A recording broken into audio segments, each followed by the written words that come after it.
lips. Ayan po. Ayan pong mga pabo, mga sisiw. 20 peraso po yan. Hindi po ako nagamit ng ilaw na dekuryente. Ayan, medyo malalaki na siya.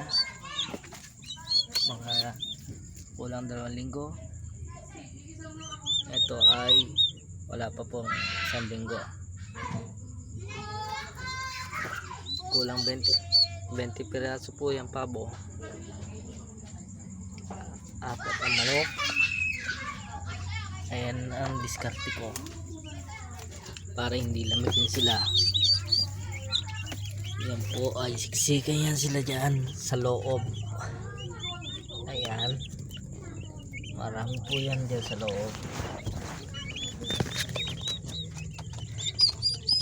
Hanggang dito pa po yan.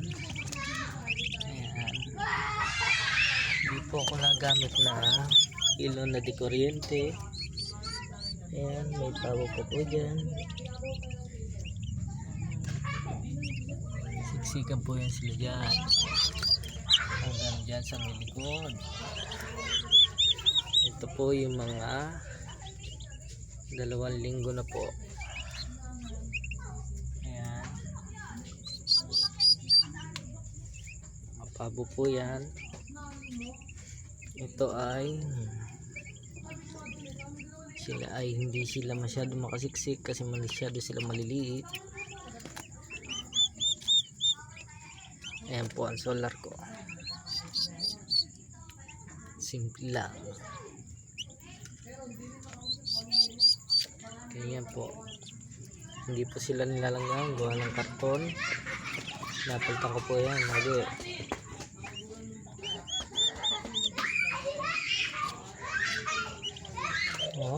Masisigla po yan kahit gabi.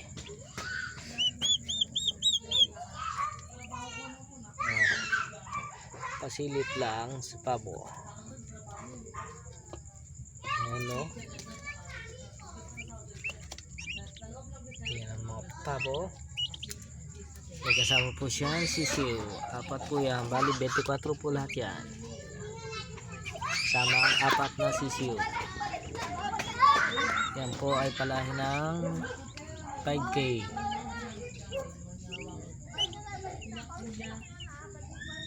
Masyado siya malalaki kaya sinama ko dyan. Okay na po. Yun lang at maraming salamat.